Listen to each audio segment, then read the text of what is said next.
Good morning, good afternoon, good evening, wherever you are. How's everyone going? Or doing?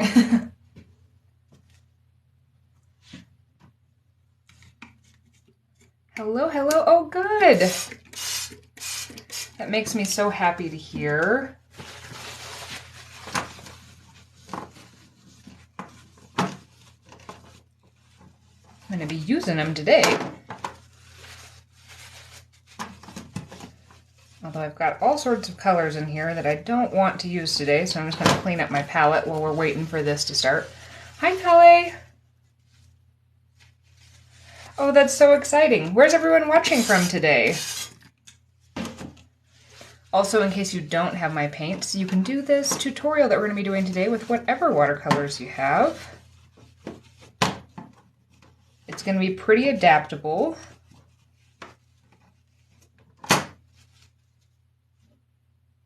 Indianapolis. Well, welcome, welcome. Bay Area, Ohio. Sometimes the internet is so magical. I think it's so cool that, you know, we can all get together and paint together.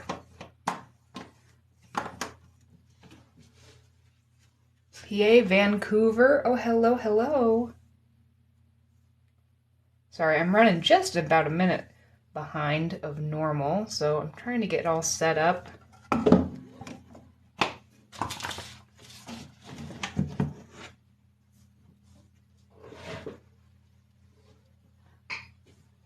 Oh, that's so exciting. I'm glad that you did some painting. All right, so we are going to get started now. For those of you who don't know, my name is Lacey. I'm the artist behind Rebel Unicorn Crafts, and we do live classes here, usually every other week. Today we're going to be doing, I got some requests for doing some snowy stuff, and this is a really fun but fairly simple painting that we can do that you could do just as a normal painting. I'm going to paint it on a little card type thing. This is, Strathmore sells these sets of cards that just basically it's a 5x7 card, so it's double the length. And then it comes with like this pre-crease in it, and then it comes with cards too, so it's kind of easy. But it's 140-pound cold press paper. Strathmore isn't my favorite paper, but they do make these cards, and it's easy. It's easier on me. You can definitely just take normal watercolor paper, cut it, and fold it. So we're gonna get started by I'm gonna tape this down so that I have the nice little border, and also so it doesn't move around on me. Yeah, this is Strathmore. Amazon sells them. I think Michael's has them. Jerry's has them. You can get them from all sorts of places. Actually, I meant to post a video a while ago about Jerry's, because they have a whole Strathmore section on one of their end caps, at least in the one that I have. And they have little postcards, and they have cards like this, and all sorts of little things that you can like paint on that aren't just a pad of paper. All right, so I'm just going to tape this down. The other thing we want to do is go ahead and wet your paints. They're having a big sale too. Nice. Might be the good time of year to order them. I did get all my packages out. So hopefully, as long as the post office does their jobs, if you ordered something as a gift, it should be coming in time. So I'm going to wet my paints. Now, in case you're brand new, we wet our paints before we start painting because this is going to kind of activate them, and it's going to give you more access to pigment. So you're going to be able to get brighter and more vibrant colors if you want them. Yes, I usually post these to my YouTube channel afterwards. All right, we're going to start with a quick little sketch. This isn't going to be too complicated. We really just need to make kind of triangle-esque shapes and a couple little sweeps. So you can change this kind of how you want it to. If you were like, oh, I want to do these one specific mountains, feel free to try to kind of emulate that. But I'm just going to start with this one here, and I'm just going to kind of make an up and a down, and I'm not really kind of overthinking too much how I'm making these lines. There we go. We got one. I could make that a little bit straighter. This one I feel like I need to fix this. And as a matter of fact, you know what? I'm not drawing dark enough for you guys to see. Let's go back over this. I'm going to start over. Now, for watercolor, if you don't like seeing the pencil lines, you're going to want to draw about as dark as I did the previous time. But I usually try to draw this even darker so that you guys can see what I'm doing, because that's kind of the whole point of this. All right, I've got my first mountain type shape. Let's put in this second little range back here. Just like that. And then I'm going to kind of create how mountains are, you know, they're kind of 3D. They're almost like pyramid-esque in some ways. So I want to create where these little valleys are going to be. And all I'm going to do is from one of the peaks is I'm just going to kind of create a squiggly line. And let's squiggle this one kind of down over in this direction. Just like that. Keep it pretty simple. And then as far as this kind of valley where we're kind of imagining we're standing in this, if I were standing here, I'd want to make a snowman, but just kind of sweep it down and sweep it down. And that's the rest of our sketch. It's pretty simple. All right. Just make sure I'm in frame and everything. Put this here, see if we can get this to make sure it's focusing. I hope you have a great weekend too. All right, so what we're gonna do first is we're gonna do kind of a really light-esque wash for just the sky color. So I'm gonna mix up a really nice light blue. And I'm just gonna start that by putting some fresh water in one of these wells. Can you use watercolor on canvas? They do make watercolor primed canvases that you can use. But if you just try to put it on a normal canvas, it's not going to work super well. It's just going to kind of go into the cracks and it's not going to work like watercolor. You can also buy watercolor ground and apply it to a canvas. All right, so I'm going to dip in my palette, I'm going to dip into this blueberry muffin and put a little of that into that water. It's kind of like a phthalo type blue. And I kind of feel like making this one a little stormier. So I'm going to take this blue color here and I'm going to reach for the color that's on the opposite side of the color wheel, which is an orange, a marmalade orange, and I don't want very much, so I'm just going to grab a little bit and I'm going to tap it off right here. And then I'm going to mix this in a little bit at a time because I'm kind of just trying to mute this color just a little bit. Because I want this to feel a little stormier. So yeah, I'm just grabbing a little bit at a time and then we're testing. And I always save little extra pieces of paper like this so I can do some testing. So you can see we brought the vibrancy down just a little bit. I don't want a ton here. Yes, Arteza does. I have some of the Arteza paper that folds into a canvas. It's okay. I like it. I've only used it a couple times though. All right, so what we're gonna do here is, I'm kind of thinking I wanna be able to lift out a couple clouds, so that's why I have this paper towel that I have ripped, so I have the nice edge, just to give it a little texture in the background. And I've got some fresh, clean water. Well, I've got water over to the side. I don't know how fresh or clean it is. But I'm just going to grab some of this, and I'm going to make a stroke across the top of the page and kind of build up some of that pigment right here. I've got this at an angle. I'm going to do one more stroke down, and then I'm going to start dipping into water because I'm going to kind of create a really light gradient. Just going down, down like this. Now I'm going to really wash my brush out so that I just have water in there, and we're just going to put this all the way behind everything.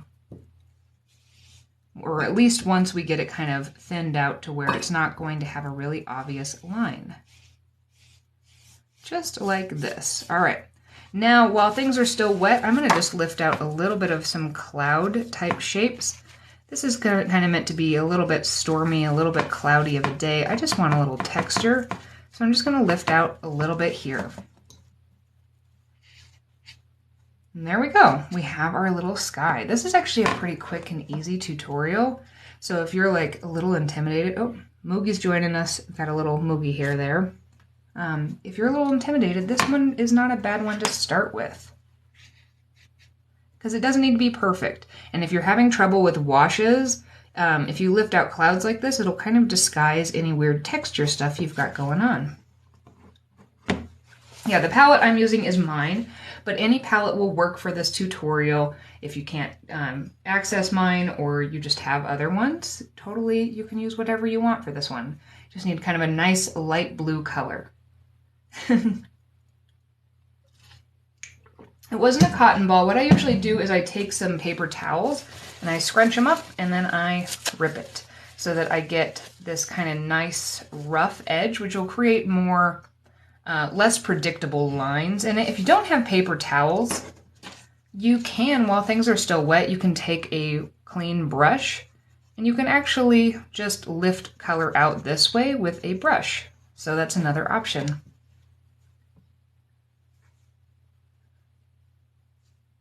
All right, we need this to dry before we can move on. So for time's sake, I am going to be using my hairdryer today. And I'm going to grab it. I've got it here, and I'm going to give you guys a countdown. And just because I know that this can be kind of a loud noise, so that if you guys want to turn the volume down for probably about 30 seconds, just so that you know. So this is going to be turned on in 3, 2, and 1.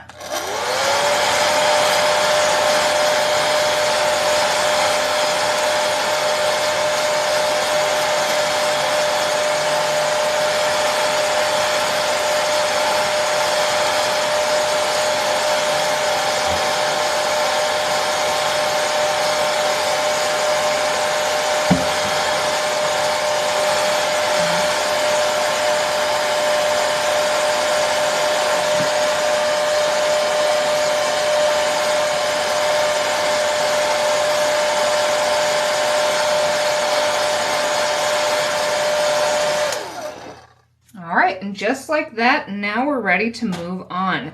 A hairdryer or a heat gun is essential when you are working with watercolor if you have impatience on your side, which I do. So that's a good consideration. I cannot recommend getting the Harbor Freight heat gun though, because I recently just had mine kind of go a little bit crazy, and it became a fire hazard. So I'm in the market for a new one. I'm kind of in between heat guns. All right, so what we're going to be doing next is we're going to be choosing a direction which the sun is kind of shining. In this one, the sun is kind of coming from this direction. So the lighter spots are going to be these front-facing areas, and then the areas that would be in shadow would be over here. So you could kind of flip this around if you wanted to change the direction, but mine is going to be kind of coming from this direction. So what we need to do is we're going to be working on these in separate sections. This first, both of our light ones, and then we'll move on to our darker ones over here. I'm going to wipe out this orange because I don't want any orange. Now, we're doing this tutorial specifically because people were asking about snow, and snow paintings are hard. And they're hard because they're so simple. So the key to this is going to be restraint and just kind of letting the white be the white in certain areas. You can see here there's almost no paint. Even up here there's almost no paint, and there are a couple areas that I kind of just left whatever, but we get a little variation in some of these areas, which kind of gives the illusion of at least some kind of areas that go in and things like that. And that's really kind of the trick, is why snow paintings are hard, because we have to be kind of loosey-goosey with them. We have to kind of just accept what happens, and we need to let the paper do a little more of the work than we are doing. So what we're going to do is, I think I want some like kind of teal type colors, and then also I can probably use some of this blue or modify this blue a little bit for the front facing parts, but I want a little variation. So we're going to mix up, we're going to modify this color a little bit, and we're going to also mix up some second color here. I'm gonna put a little extra water in here. We're not gonna need a ton because we will be pre-wetting each of these sections. All right, so for this one, I'm gonna modify it by making it just a little bit brighter blue. I made the background a little bit more subdued. So I'm just gonna put a little bit more of that blueberry muffin or phthalo type blue in there, just to kind of brighten it just a little bit. This is my brush. This is what I call the Wonder Brush because you really only need one brush to do watercolor paintings, but it is a size 10, or size 12 round brush with synthetic bristles. I find synthetic bristles are better for beginners because they do move, but they don't move so unpredictably that you feel like you don't have any control. All right, so that's gonna be one of my colors that I'm gonna be using for the front face of this. But the second one, I'm gonna make kind of a teal color. So I'm gonna start with, I do have kind of a teal in this palette here that I'm gonna grab some of. And I like this color, but I kind of wanna stay a little bit more blue. So I think I'm gonna just put a little bit of blue into this too, just to make it a little bit more kind of a blue teal. Oh my goodness, I think that might be the same Moogie here. I was snuggling with her before I jumped on here. All right. So, all right, we've got this color and this color. Well, it's a little darker than that. I had a bunch of water when I picked that up, but those two main colors that are going to be the front facing sides. Now, the trick to this is going to be, we want this to kind of flow together. That's Moogie, if you can hear her. She talks a lot. We're going to pre-wet these areas where we want this to flow through. So any of the any of the areas I'm sorry, Moogie talking is just too funny. We're going to pre-wet the areas that are going to have the light hitting them. And we could work in sections. If you're worried about being able to keep these areas wet, you could just do one at a time, but I'm going to pre-wet both of these. Yeah, Moogie's helping you. She's saying, you can do it. You've got it. All right, so we're just going to pre-wet those. And you don't even need to get a full coat on those if you don't want to. You could kind of leave some white spaces if you want to make sure you have highlighted areas. And then we're just going to start to kind of drop in some of these colors, especially where we feel like there might be kind of a depression in this. And I'm just dropping this in a couple areas. Don't overthink this too much. I'm literally just kind of grabbing it, and then wherever my hand goes, I'm like, sure, that works. You know, it's funny. So I wanted to, do the voice effect thing on her. But I've switched over to the teal, by the way. She won't talk on command. She just does it when she wants to. All right, so once it's like this and you're like, I don't know, I don't really like some of that, we can kind of gently wash our brush, put a little water in it, and now we can kind of move some of this around. And we can also, if we need to, we can lift out some of this color with a dry brush.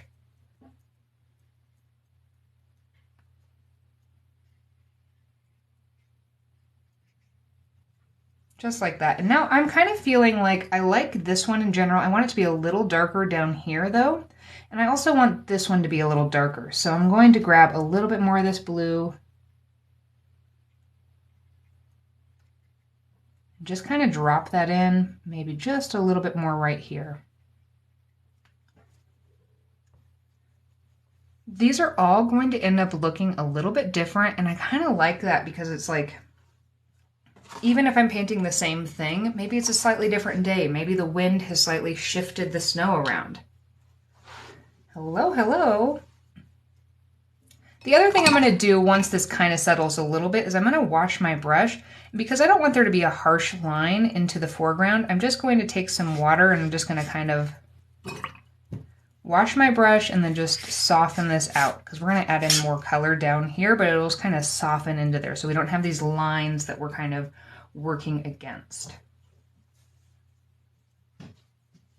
All right, so now the next step is going to be mixing up some darker colors to put back over here, or even dipping straight into the palette if you wanted to go really pigmented for the shadowed sides. I'm probably going to mix up some colors, and you could, if you wanted to, just be really careful not to touch these together if you're brave enough. But if you're worried you're going to touch them and it's going to bleed into the front, now is another time for this to be dried. That would be a good idea. So I think I'm going to take a second and actually do that. I'm going to, again, be using my hairdryer.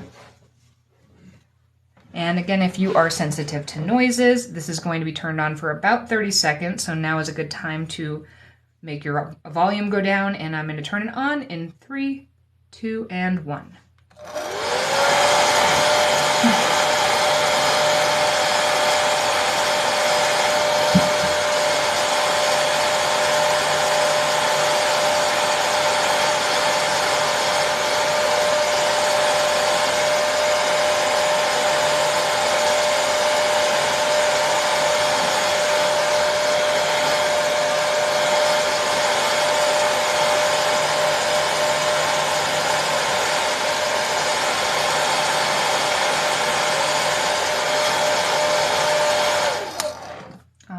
We have dried it. We got Belgium and New Zealand. Oh, exciting.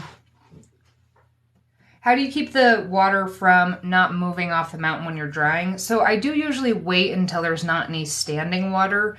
So once it's kind of like soaked in, it's still quite wet, but like if you were to move this painting around, it's not going to slosh around. Because yeah, if you were, and also using low heat, because if you turn this on high and you had those puddles that would everywhere, but if you wait a minute or if you pick up the extra water with your brush, that will kind of help stop that. We got Canada too. How exciting. All right, if you're not super happy with your first layer, I recommend waiting until we do this second one. We can always come back in and add more details or more color into certain areas, but this might start to make a little more sense once we actually go into here.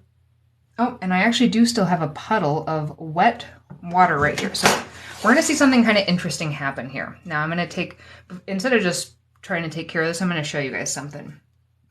So I dried this, but a bunch of water kind of pooled over here. And see how we're getting this kind of separation right here? It's because the paper is dry here and it's wet here. The pigment actually becomes kind of attracted to the borders there, and it creates this thing called a background. Now this is going to create an interesting texture that we might end up liking, and I might end up hating it. So I'm just going to let it kind of be and do its thing so you guys can see what happens, and then we might troubleshoot that in another layer.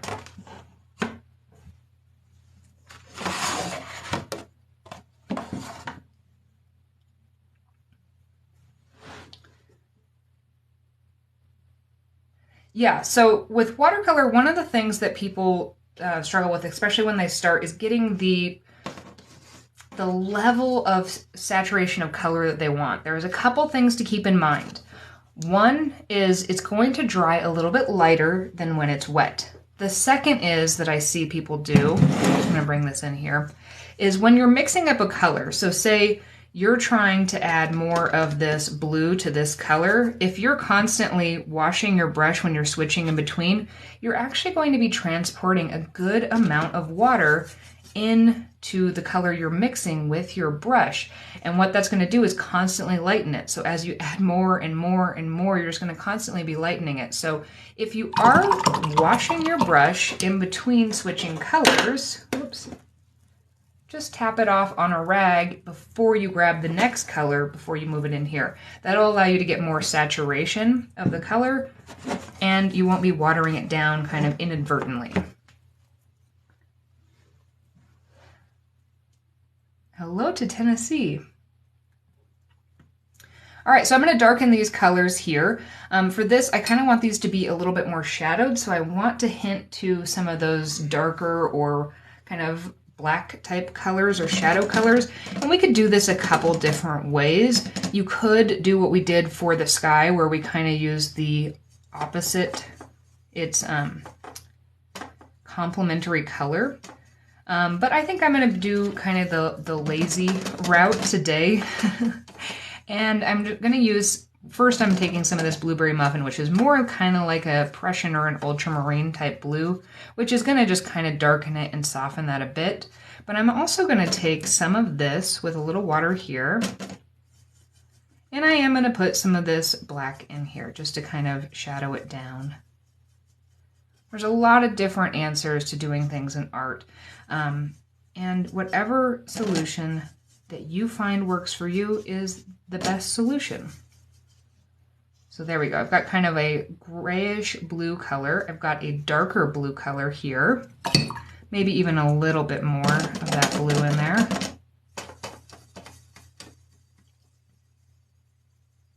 Hungry, oh my goodness. We have quite the international crew today. I love that.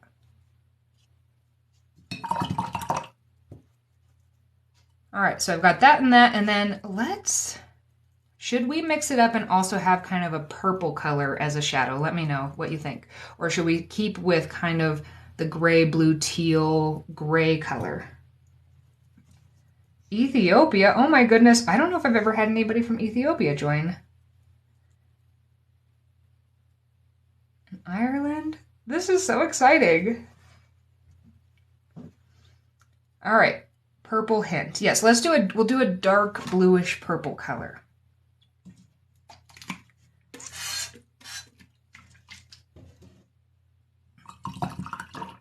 And you can, of course, if you're following along and you're like, I don't want to do purple, don't do purple. Do whatever color you want.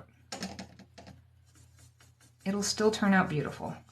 All right, so I'm just grabbing some purple color here, kind of for the base of this. And I think I put a little bit too much water in here, so this is going to be a bit of a struggle to actually get this really saturated. So before I just constantly pack more and more pigment, I'm going to suck up a little bit of this extra water, just so I'm not fighting that quite as much and using too much pigment.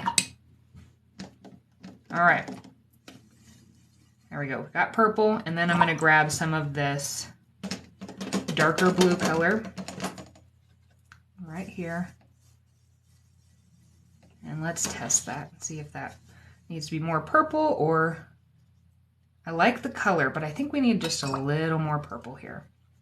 Okay, here's another little tip. See how it did that weird thing here where it's kind of these spots that didn't cover? That's because my fingers were there and the natural oils from my hands are now repelling that color. You can kind of get it to go into those by doing a light scrub, but if you start to see spots in yours, you might be touching your paper a little bit too much. All right, so I do want this to be a little more purple, so I'm just going to add a little bit more.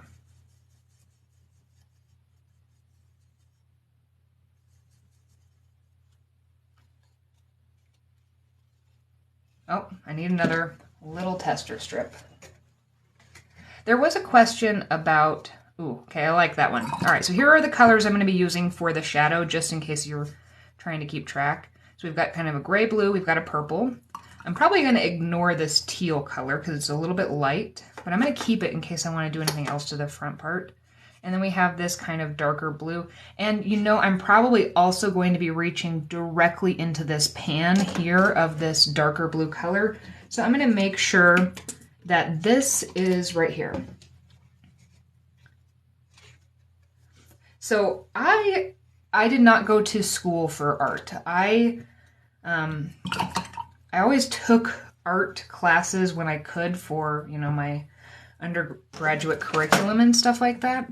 And so I picked up some stuff there, but, you know, I learned through Teachable, or not Teachable, that's the platform I use. I learned through Skillshare, I learned through YouTube, and I learned through some different books and things that I bought. And I also just did a lot of experimenting because I get really curious about things.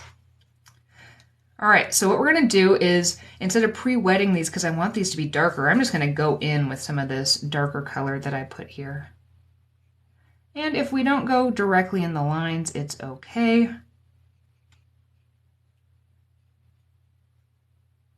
I'm gonna put this kind of just in here.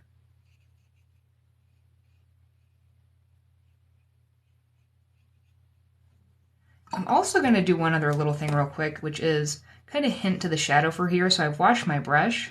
Now I'm just going to swipe that down. There we go. Probably went a little bit too much there, so I'm just going to lift that up. Now I'm going to just drop in to that color some different colors here.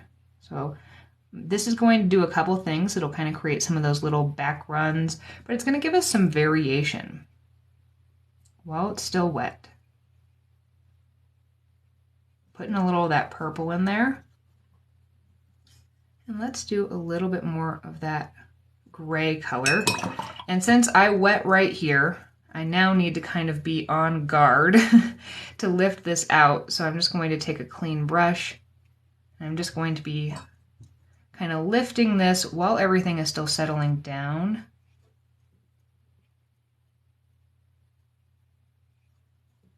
Just like this.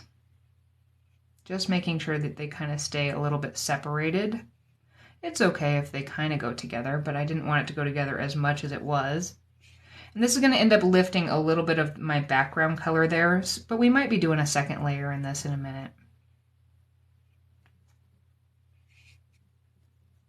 All right, I'm going to do this one over here, and I've kind of lost track of the comments. I will try to, in a minute, kind of go back. I think I want a little bit more darkness, so I'm actually going to grab some straight kind of black here. And let's just drop a little bit in here. Just to really hint to maybe there's like a little ravine right there or something. I don't know, it just kind of felt like I needed something there. All right, we're going to do the same thing kind of over here on this one too.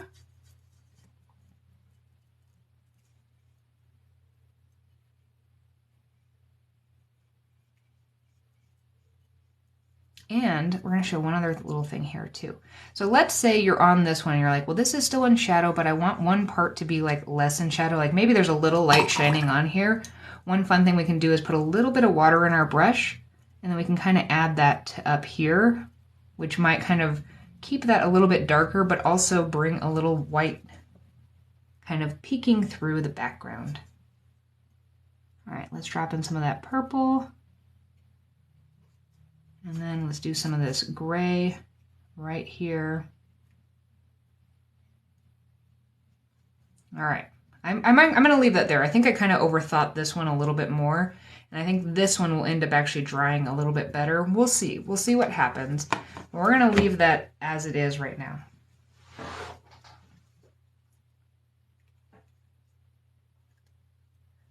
Yeah, I like it. I like it so far.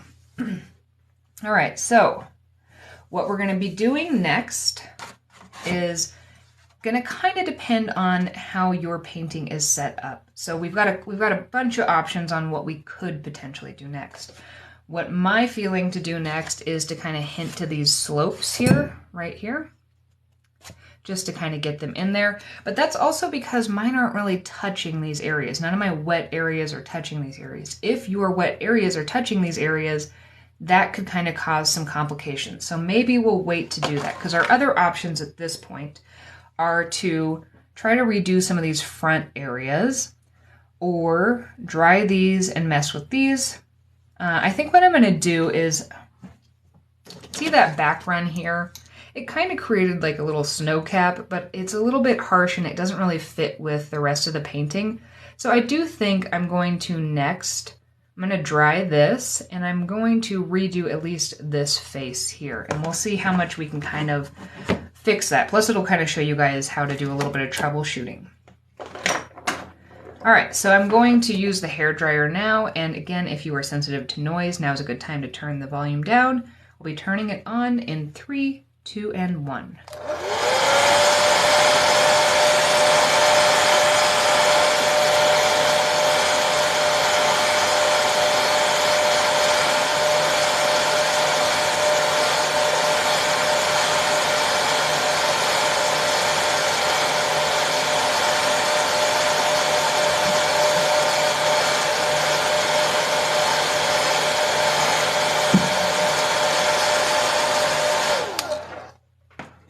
That should be hopefully dry enough. Also, yes, just shout out to the comments. I went through and looked, and I love when you guys help each other out in the comments. It helps me, it helps you guys. Love it. I love the type of little community we have here. So acrylic paper will not really work well for watercolor. It's usually has too dense a fiber, so it's not going to soak in as much. If at the end of this we have time, I can show you what it would look like to put it on there.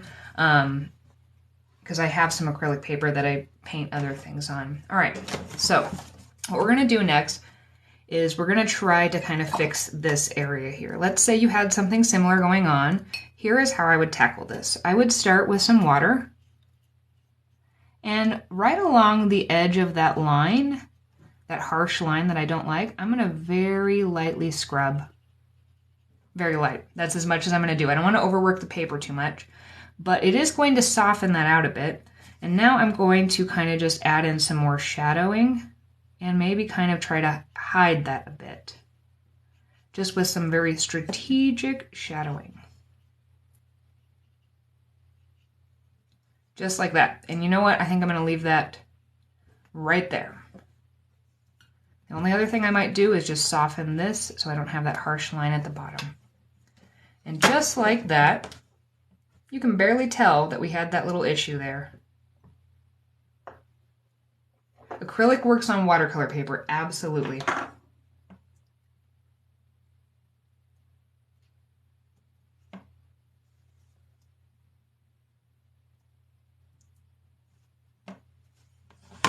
All right, so there we go. Now the next thing we're going to do is we're just going to kind of sweep in. I'm just going to use, I think that this kind of teal color will be nice for at least just hinting to some of this foreground kind of snow and these little tiny slopes here. And I'm going to just kind of take my brush, sweep and sweep. Then I'm going to wash it, and I'm just going to soften carelessly.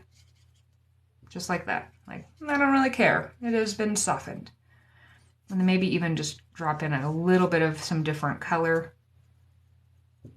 The less you care about the snow, the better it'll turn out. We're also going to be putting some other elements in here, so this isn't going to matter a ton, but that's all I'm going to do for this section right now.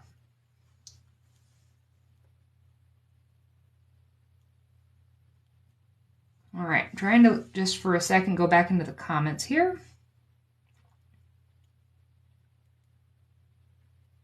Watercolor paper flat. Taping it down is going to help. You can also do some pre-stretching where you pre-soak the paper and then you tape it down. All right, that process can be good. I just find it takes too long. I'm way too impatient for it. But Leslie Strauss, or I think her @ is La Strauss, just kind of went over that in detail if you want to know more information about that. And then also the other thing is, like, by drying with in between layers with this hairdryer, it kind of also has this added effect of, as this starts to buckle, when I use this on it, it kind of like irons it back down so that we don't have quite as many wrinkles in between.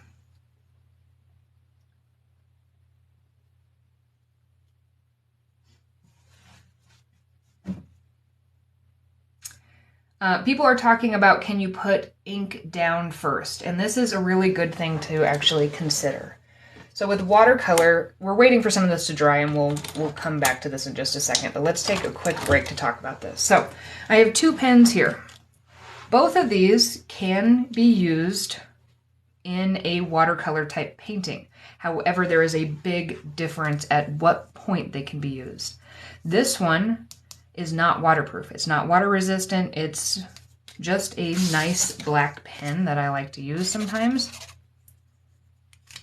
But it has to be done at the very, very end. So you would paint everything. Once everything is completely dry, then you can go in and add these details. And we'll actually show this in just a second. This one, though, is water and fade resistant. This one can be put on dry paper and then you can paint on top of it. It usually does have a little bit of a cure time, so you usually want to kind of do that and let it sit for a little bit, but we're going to just chance it right now. So what happens is if you were to paint on top of both of these, see how this one, the pen has stayed, and this one, it has started to bleed. So If you are looking for something you can paint on top of, you want to make sure that it says it is water and water resistant, waterproof, fade resistant, that type of thing, and that it's permanent ink. Most pens like this are not. Okay. So I am kind of liking what we have. I think I'm going to kind of keep it basically like this. The next thing we're going to do is we're going to do these little trees. And these trees are actually easier to paint than it might seem. We're first going to do some of these background trees that are kind of off in the distance. We're using a little bit of something called atmospheric perspective here to kind of push these back into the distance. It's a phenomena where things that are further away are lighter and kind of a little more out of focus. So we're going to, I'm going to wipe up one of these pans and we're going to make a really kind of light green gray color. All right, so we're going to, I'm just going to clean this one up. I think this will be a fine one to do. All right, so I'm going to start with some fresh water here.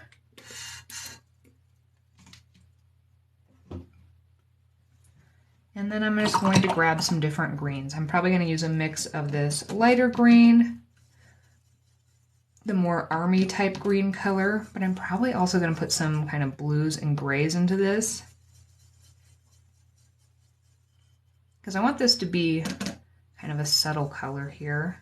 All right, so here's what I did for so far, just to keep you guys kind of where I'm at, is I did a light green, I did like an army green, and then I did a dark blue to get this kind of a color. I'm also going to put just a teeny amount of this black. You could also do this with red if you wanted to lighten or gray this in a more slightly more natural way, or even a brown would work. This is what I'm doing right now. All right, so this is going to be close to what I want. Actually, I think that'll work pretty well. This is what's going to be my background ones. And I do need this to be on a dry layer, and I do think this is still just a little bit wet. So I'm going to take a moment to again dry this area here. And I will also, while I'm drying it, read some of the comments.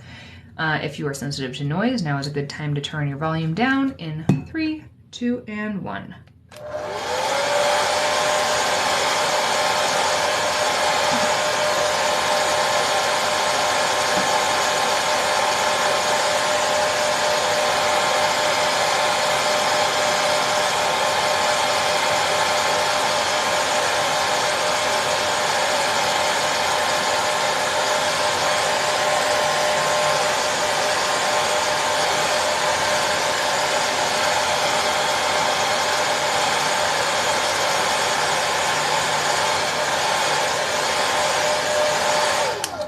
There we go. Yeah, Sonny, that was guacamole. So yeah, this is my set of watercolors, and you can use any set that you want when you're following along with these lives and things like that, but I like to name mine after things that I think a unicorn would eat, and I imagine a unicorn would eat a lot of guacamole. Anyways, all right, so what we're going to do here is we're going to be adding in kind of lines of trees here and here. And instead of being super detailed on trying to make these background trees, we're literally just going to be tapping our brush kind of up and down like this, which will kind of create those tops of the trees. Just like this. There was a question about, oh my goodness, that one is my hair. Okay. There's a question about wanting to make a, so I'm just kind of following these lines, make a wooden clock face with watercolor on it. And somebody did mention watercolor ground or something you can kind of put on there. Not overthinking this too much, just kind of putting that down, washing my brush, and now we're just going to kind of lift out and soften at the bottom of that. Just like that. Maybe a couple more. That's all I'm really doing for that. Don't need to overthink that. But watercolor ground comes in white, comes in gold, it comes in transparent, and they work to differing degrees. But that would allow you to kind of paint that on and add that in there. You know, the other thing you could do is you could cut a circle that is the same, and you could actually glue some watercolor paper on it. It could look, depending on how you executed that could look either better or worse potentially, but yeah. All right, we've got our background trees. Again, we need to dry. All right, again, if you're sensitive to noise, this is gonna be on for a little bit in 3, 2, and 1.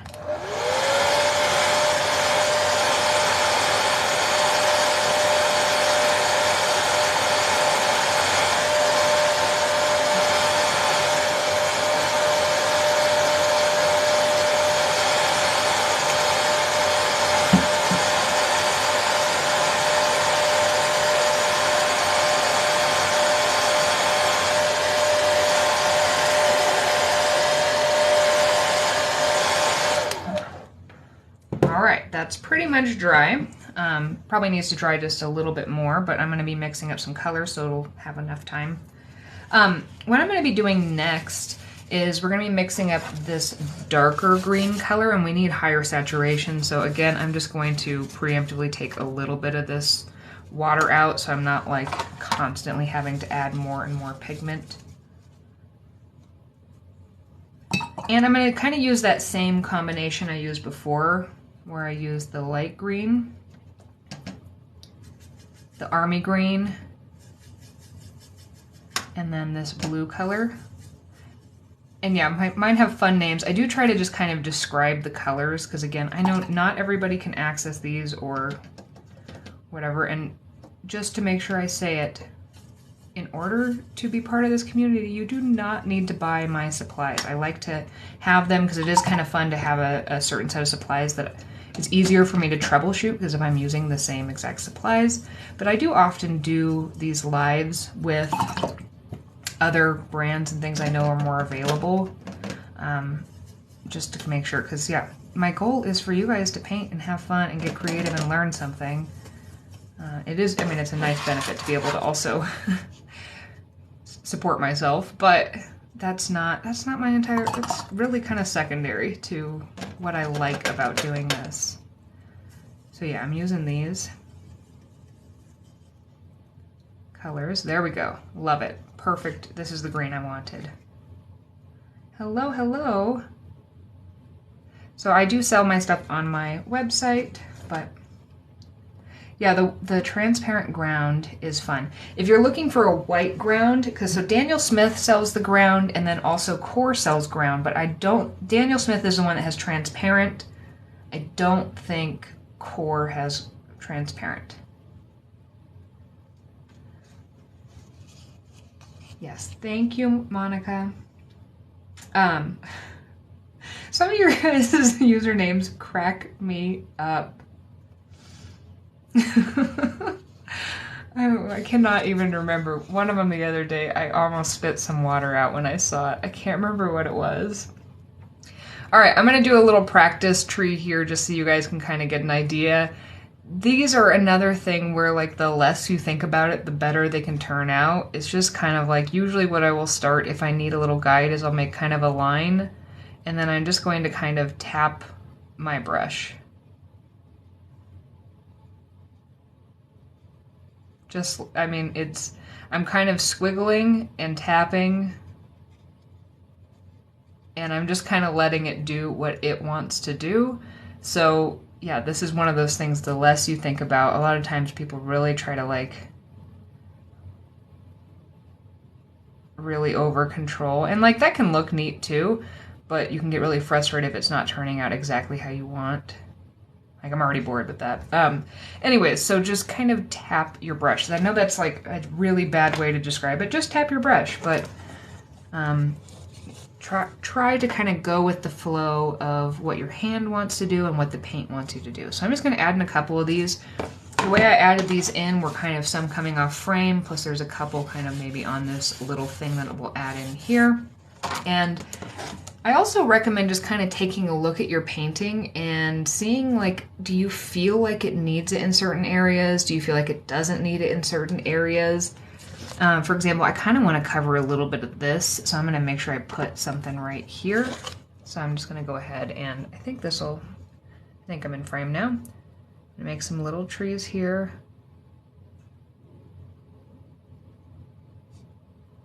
Just tapping and squiggling.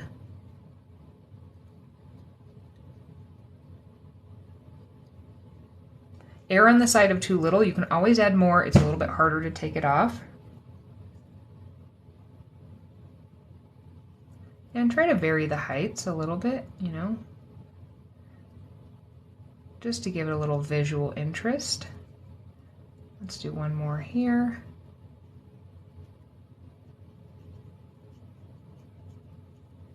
Tap and squiggle. Now for this first set, the other ones I'm going to have kind of coming off of the frame, but for this one, before I move on, I'm going to just wash my brush. I'm going to wet it. I'm going to let this soak in for just a second. Actually, you know what? Pause. What I'm going to do is wait. This isn't going to be completely dry for a little bit, and I don't want too much of that green to go into the foreground. I am going to soften the bottom of that, but I'm going to wait for a minute. So I'm going to add in a couple of these trees over here. These ones are going to be a little bigger because they're closer to me.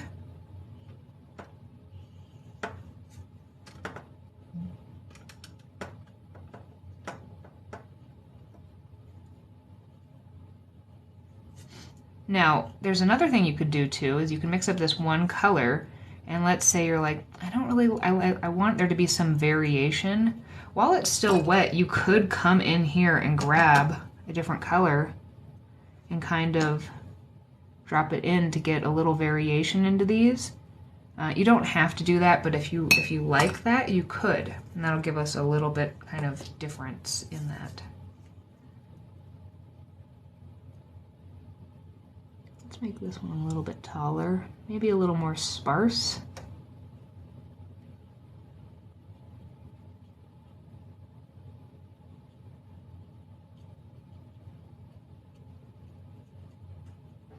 And then one little one. Let's make this one a little bit further away too to kind of vary the spacing. It just goes off the edge. Like that, and at this point now this is soaked in a little bit. It's not completely dry, but it's soaked in enough to where if I wash my brush, I can kind of lightly soften the bottom of this.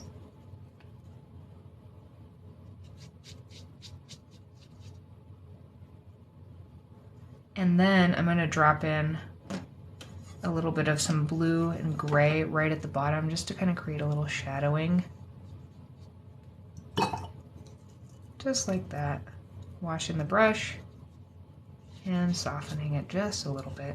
You don't have to do any of that, but if you want to, it's an option. I'm going to add in a couple more trees over here as our kind of final little detail.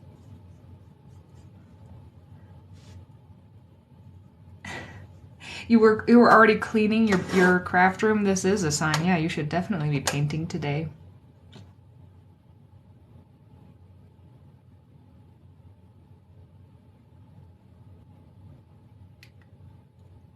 Yes, nature is not filled with straight lines. That is 100% true. I like to say, yeah, nature is natural. So any variation that you have, you know, maybe if we have a little gap like here, maybe that's where a little bird's nest is. Or who knows, maybe there was a really bad storm and that's where one of the branches fell off.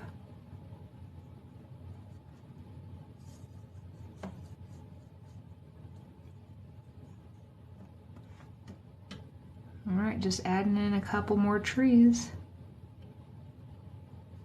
until I kind of feel like it's ready to go. Anybody doing anything fun today? We got stuff to make gingerbread houses, so I think we're going to do that tonight. I'm really excited. I need to film some more of those sketchbook exercises. I've been feeling just a little bit like, I don't know, I wouldn't say overwhelmed, but like kind of drained of ideas. So I'm trying to come up with another one, but they're kind of eluding me right now. I've already filmed how to paint this one, so the short version of this will also be posted later today.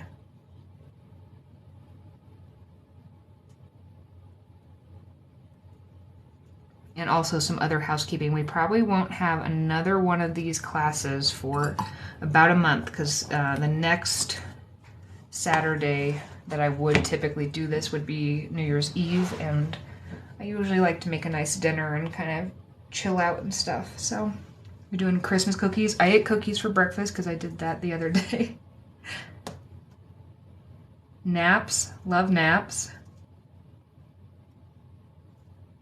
Going to a family holiday. 4-year-old twin birthday party.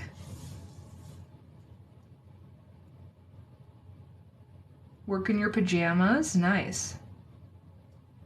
You guys have a fun. So yeah, I typically do these classes every other week, live here on TikTok, and we just paint together. And I usually try to schedule an event in my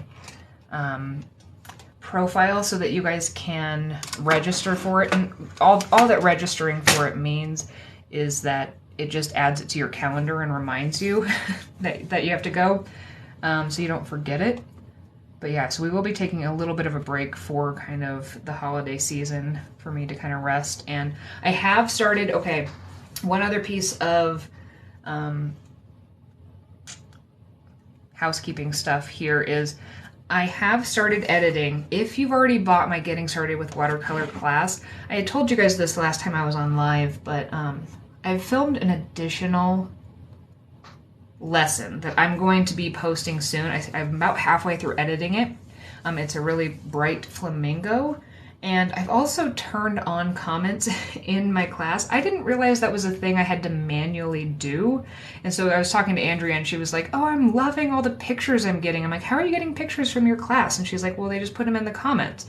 And then I went and looked, and sure enough, I don't have comments on. So anyways, I'm going to be adding an additional lesson to the Getting Started with Watercolor one. Just like, there's no cost to it or anything. It's just going to be added on. Partially because I just want to do something nice for you guys, for this community. But also I want you guys to go back in and share with each other what you're doing. And also so I can see, because I really, really want to... I love seeing what you're seeing, but now on Instagram used to be a good way for me to get messages and stuff, but that's kind of blown up over there, and I don't get a chance to see everything anymore. All right, so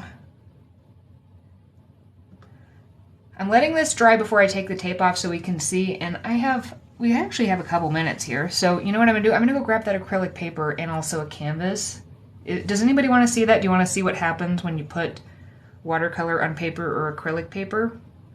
I can show that if you want.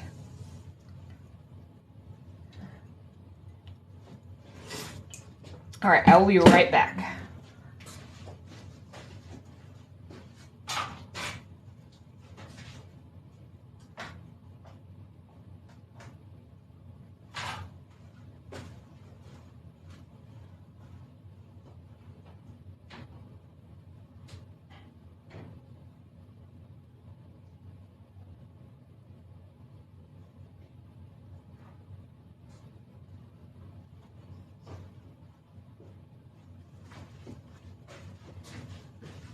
Alrighty, while that one's drying, we're gonna do a little experimenting.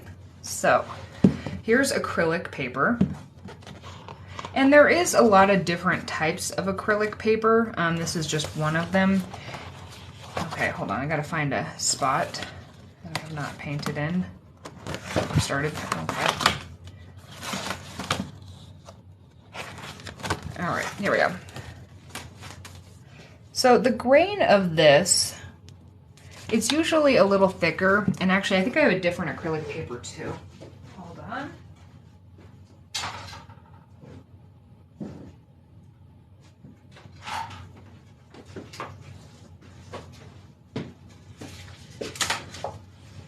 So, and actually this is probably more accurate to what you see. This one has more of a texture that reminds me of the texture they put on watercolor paper, but usually you'd see something like this. And let's see if we can get the light to actually show this. I don't know how well you guys are gonna be able to see this, but it kind of has the texture of a canvas. So it's got more kind of linear grid-like lines, and this one's kind of like dappled, type thing. So we're gonna actually do it on this one.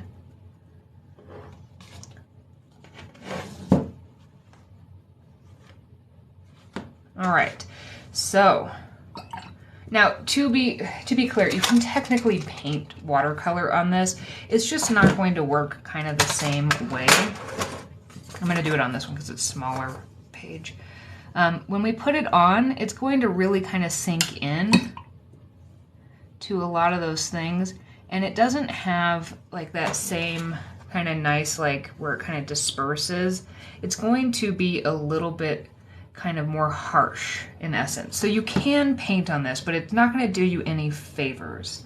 And it's mainly because when if we're thinking about like this paper, the fibers in it for something like this is they're more prone to actually be able to kind of accept and settle and let some of that water go. Whereas in this, they're going to be really kind of bunched up. Like it's a lot tighter because it needs to be able to handle a lot more with acrylic paint. So something like this, could you paint on it? Yes. Would it be more trouble? Yes. And then it's kind of a similar thing with this, where if we paint on this, like we can get some color on there, but it kind of just beads up because unless this is an unprimed canvas, and even then it's still going to have some trouble, it's not really going to sink in. You're going to be able to paint on this more than this, but see, you can't really on canvas.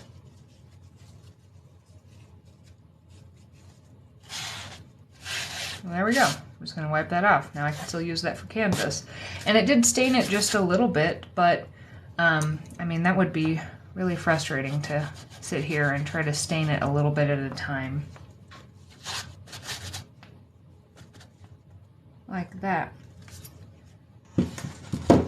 But this one, I mean, this one did work a little better, but it's just, I don't know how to describe this, and I don't have time to do like a whole painting with it, but it is going to behave differently than what you expect. Now, let's say you have the option between painting on this and like cardstock paper, something that you would do like, you know, a flyer on or something. I would choose this over cardstock because cardstock, it actually seeps through to the back, but this isn't going to seep through to the back. So, yeah. I don't know if I did a very good job of explaining that, but also I think this is more expensive, this acrylic paper, than watercolor paper, so that would be another thing to think about. Hold on one last second. I'll show you, I think I've got some examples of watercolor ground on wood that I can show you.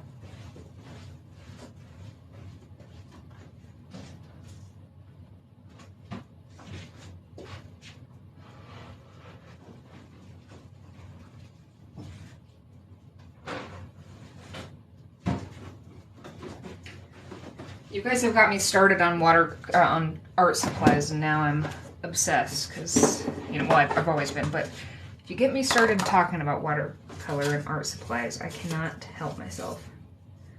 All right, so I have some of these little panel things here, and I have painted on these types of wood panels quite a few times. This one actually uses the gold watercolor ground, and then this has a watercolor paint on it.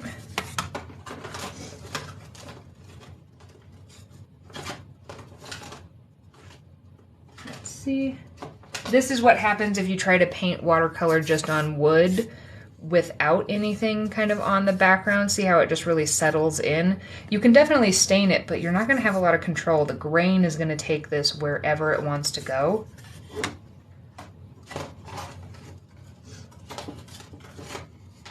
But you can get a watercolor ground that is, this one's a white one that I've obviously painted on. So I did the same thing, but you can actually paint more like actual watercolor. And then this is one that I painted Moogie, and this I put that transparent watercolor ground on the back of this. So it enabled me to actually kind of layer that on. I will tell you, the transparent ones, you have to use a lot more color than you think you do. It's going to go on and you're going to be like, oh cool, that looks great, and then it's going to really sink in there. and so you have to do quite a few layers, but this is possible to kind of paint on wood without getting that really unpredictable spread of color.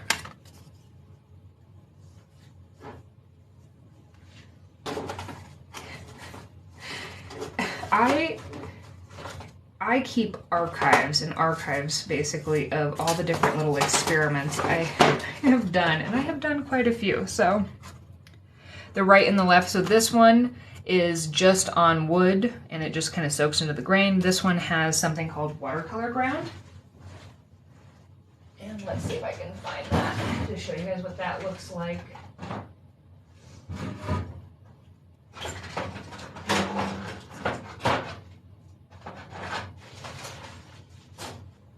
Let's see, where is it?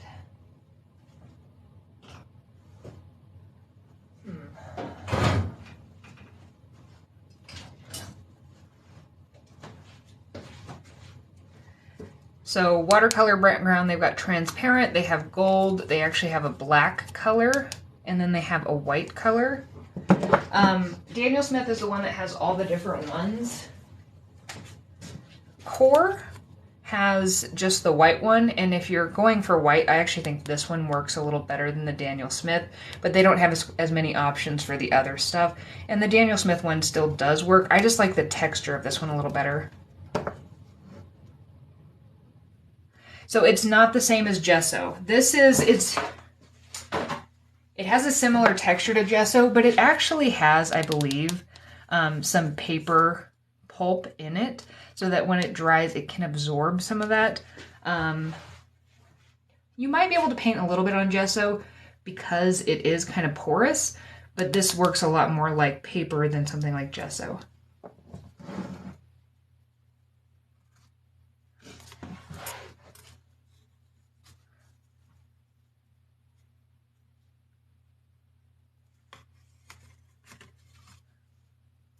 Yeah, and you can't, the watercolor on canvas doesn't work, but again, you could paint this on this, and then it would work.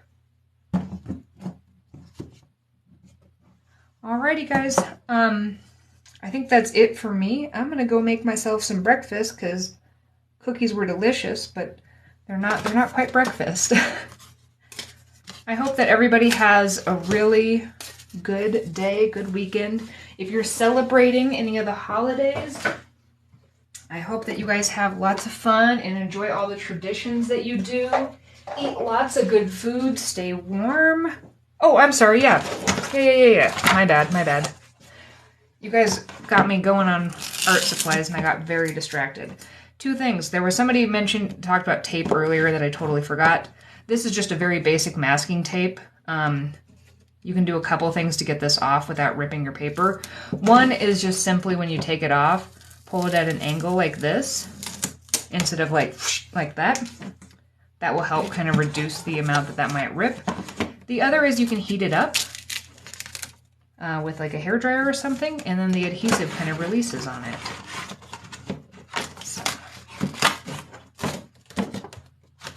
But there's nothing really special about this tape. It's just like the cheapest masking tape I could find today. Video of Christmas trees on YouTube.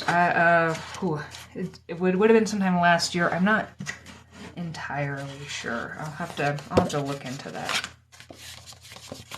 There we go. There's the final one.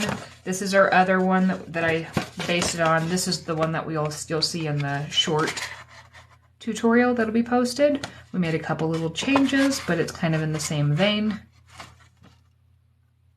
Rub it to worm it. Good tip.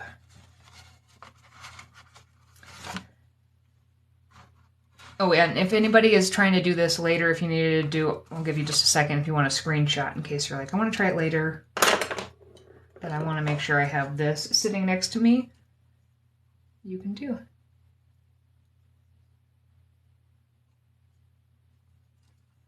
All right, again, thank you so much for joining me today. I hope you have a great day, and I will see you guys. I might jump on and do a random class. We might do a random color mixing class soon, but the next regularly scheduled Saturday one probably won't be happening until the first week of January. So Thank you. I will be uploading this later. I hope you have a great day, and I'll see you guys soon.